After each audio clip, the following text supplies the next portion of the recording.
दीपावली में वैसे तो कह रहे हैं कि इस बार की दीपावली में नवरात्रों से लेके आज तक जो खरीदारी हुई है वो पिछले वर्ष से 50% अधिक है, ऐसा आज का इकोनॉमिक टाइम्स कहता है।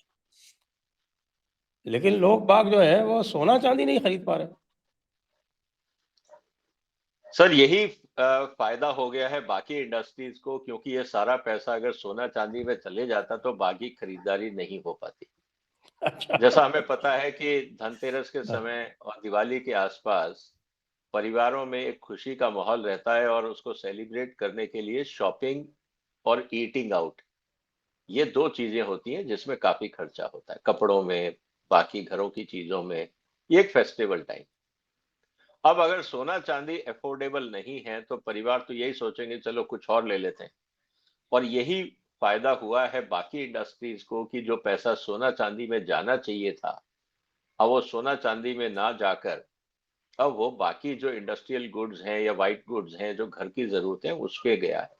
तो उसका असर हमें दिख रहा है कि किस तरह से ओवरऑल इकोनॉमी को इससे फायदा हुआ। तो और दूसरी तरफ जीएसटी कम हुआ है।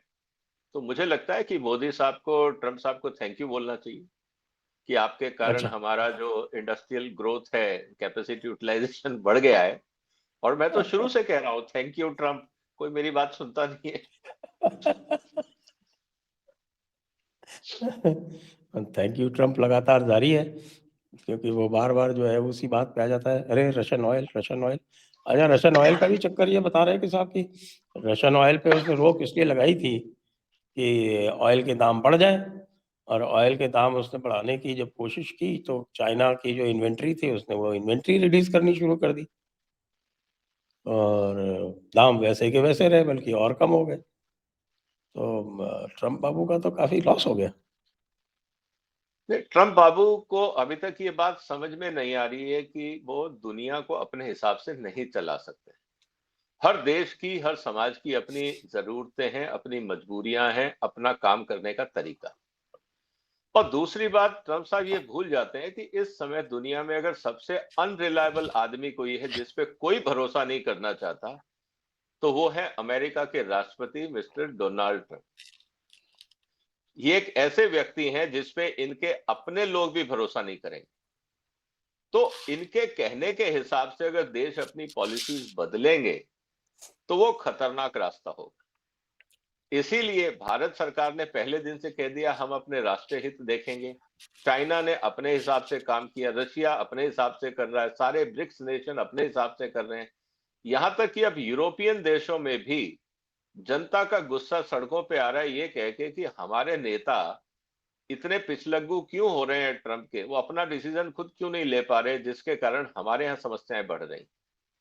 तो अल्टीमेटली स्थिति यह है सर, ट्रंप को कोई इस समय सीरियसली नहीं ले रहा है। हाँ, मजबूरी है, क्योंकि आपके पास अगर आपकी बात नहीं मानते तो आप उल्टे सीधे टैरिफ लगाते हो, या आप कुछ भी ऐसा इलॉजिकल डिसीजन ले सकते हो जो अनएक्सपेक्टेड होगा। तो उसको मिनिमाइज करने के लिए उस वियर्ड बिहेवियर को कितना कंटेन किया जाए, ये सोच के जो देश थोड़ा बहुत शांति बनाए रखे हुए हैं या कंसेशन दे देते हैं, ये वहां तक सीमित है।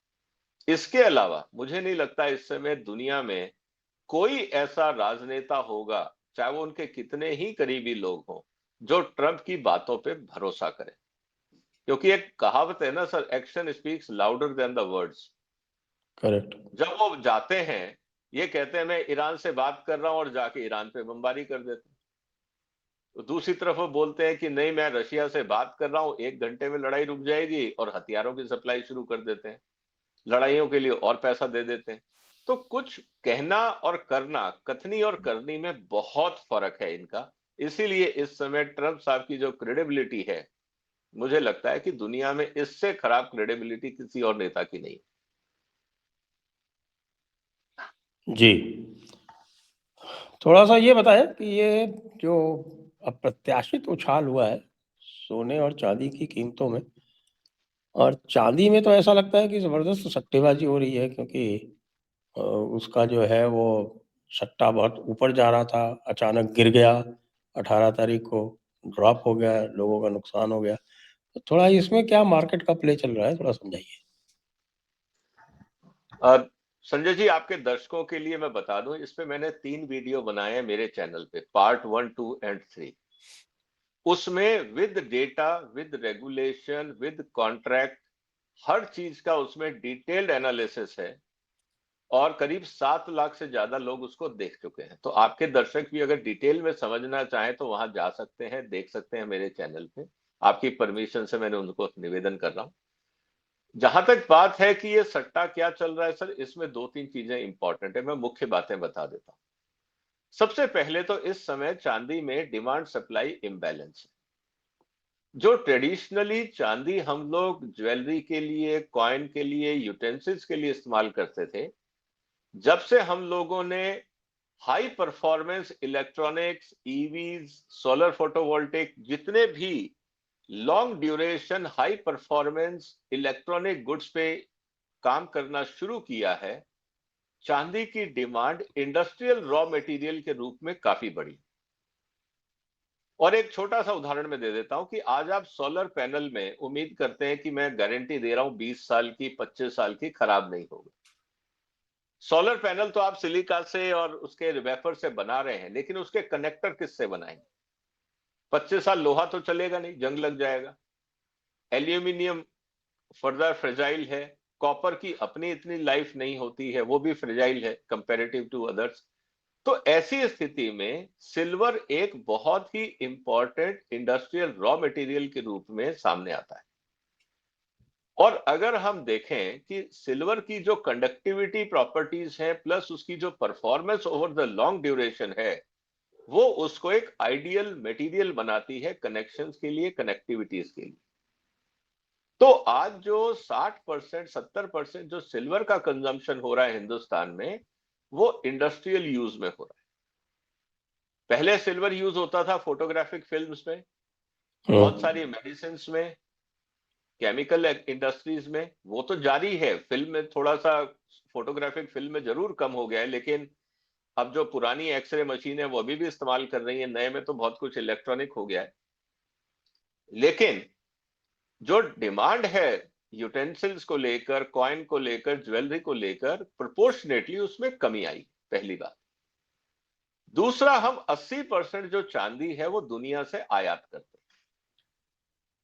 मैंने अपने प्रेजेंटेशन में, थैंकफुली उसमें मेरे को बहुत सारे सीनियर ब्यूरोक्रेट्स का, इंडस्ट्री का, पॉलिसी मेकर्स के कमेंट आए कि बहुत अच्छा एनालिसिस किया है आपने, सारी स्थितियां सामने रखी हैं विद डेटा। सर, पिछले 10 साल के अंदर चांदी का उत्पादन दुनिया में नहीं बढ़ा है और जो कंजम्पशन है वो लगातार बढ़ रही है, क्योंकि जितना हम ईवीज पे फोकस कर रहे हैं, सोलर फोटोवोल्टिक पे कर रहे हैं, तो चांदी की डिमांड बढ़ रही है। इसीलिए ये फंडामेंटल मिसमैच है, ये सट्टा नहीं है, पहली बात। लेकिन इस फंडामेंटल मिसमैच को सट्टेबाजी के रूप में भी इस्तेमाल किया जाता है इग्नोरेंट इन्वेस्टर्स के लिए। ब्रोकिंग हाउस को तो देखिए सट्टा कराना है, नहीं तो उनकी आमदनी कैसे होगी? अगर वो ये बोल देंगे कि आप लेके बैठ जाओ, कोई ब्रोकिंग हाउस नहीं बोलेगा कि आप लेके बैठ जाओ, क्योंकि जब तक ट्रांजैक्शन नहीं होगा तो ब्रोकरेज कैसे मिलेगी? तो नहीं चाहते हुए भी सट्टा करवाना उनकी मजबूरी है, नहीं तो उनको तनख्वाहें नहीं मिलेंगी। तो ये बात हमें समझना चाहिए कि बाजार काम कैसे करता है। तो जो आपने डाउनफॉल देखा था अभी 2-3 दिन पहले सिल्वर में, और काफी डीप कट आया था, 5-7-8% तक ईटीएफ सिल्वर के गिरे थे, उस पर मैंने एक वीडियो बनाया कि जब स्पॉट में प्राइस उस ऊपर जा रहा है तो ईटीएफ क्यों गिर रहे हैं। इसका भी मैंने डिटेल्ड एनालिसिस किया था, तो उसको भी दर्शक देख सकते हैं, again with data, facts, analysis. उसका कारण बहुत सिंपल था सर। जिन लोगों ने पुराना इन्वेस्टमेंट किया था वो इस समय हेफ्टी प्रॉफिट पे थे, उनको भी पैसा चाहिए था, दिवाली का टाइम है, तो उनको ये लगा कि हम अगर इस समय जो चीज मैंने 60 रुपए में खरीदी, आज उसके 120 या 140 मिल रहे हैं, तो मैं क्यों ना खरीदूं। तो एक तो वो रिटेल लोगों ने क्यों ना अपना, बेचूं। हाँ, क्यों ना बेचूं इससे, ताकि उनको लिक्विडिटी मिल जाए। और जो बहुत सारे फंड ऑफ फंड्स थे जो पैसा डाइवर्ट करते थे, उन्होंने ये देखा कि अब बहुत सारे म्यूचुअल फंड्स ने, ईटीएफ ने नया सब्सक्रिप्शन लेना बंद कर दिया है। ऐसा नहीं हो कि जब नया सब्सक्रिप्शन नहीं है, लिक्विडिटी नहीं रहेगी फंड के पास और मुझे एग्जिट करना पड़ेगा, मैं फंस नहीं जाऊं। और अगर कल को रिडम्पशन आता है लोगों का पैनिक के कारण कि हमारा पैसा वापस दीजिए और हमारा पैसा ईटीएफ में फंस गया, वहां लिक्विडिटी नहीं है, तब हम क्या करेंगे? तो बहुत सारे जो एसेट मैनेजमेंट कंपनीज थी, उन्होंने कुछ पोर्शन अपना लिक्विडेट किया ताकि वो लिक्विडिटी अपने पास रखें in case of redemption requirements, और उन लोगों ने काफी मात्रा में किया। तो दोनों तरफ था। रिटेल पार्टिसिपेशन जो था वो उसने लिक्विडिटी करी, जो फंड ऑफ फंड्स थे, जो म्यूचुअल फंड की एएमसी थी, उन्होंने लिक्विडिटी जनरेट करने के लिए ईटीएफ को बेचा, इसीलिए ईटीएफ में गिरावट आई। लेकिन उस दिन भी स्पॉट मार्केट में रेट ऊपर गया। तो ये बात हमें समझनी होगी कि जो मार्केट डायनामिक्स हैं, उनको जब तक हम नहीं समझेंगे, सिर्फ हम टिप्स पे और सट्टे की कॉल पे काम करेंगे, तो शायद हम लोग कभी एग्जिट करेंगे, कभी एंट्री करेंगे, आपको कुछ नहीं मिलेगा, लेकिन आपका ब्रोकरेज कटता जाएगा। तो इस बात को हमारे जो व्यूअर्स हैं, इन्वेस्टर्स हैं, जो दोस्त लोग हैं, वो थोड़ा सा समझ के काम करें तो मार्केट में अच्छा मुनाफा मिल सकता है। लेकिन पैनिक में काम ना करें। नहीं समझ में आता है, इंटरनेट में बहुत सारे इंफॉर्मेशन है, पढ़ें। और अगर किसी मुद्दे पे, जैसे सिल्वर का मुद्दा है, इसको आपको पूरा समझना है, तो आप मेरे चैनल पे जाके विजय सरदाना इनसाइट पार्ट 1, 2 एंड 3 तीनों पढ़ लें। और तीनों पे बहुत अच्छे कमेंट आए हैं, 7 लाख लोग उससे ज्यादा देख चुके हैं, इंक्लूडिंग पॉलिसी मेकर्स, और बहुत पॉजिटिव फीडबैक है। तो ये मैं आपसे निवेदन कर सकता हूं।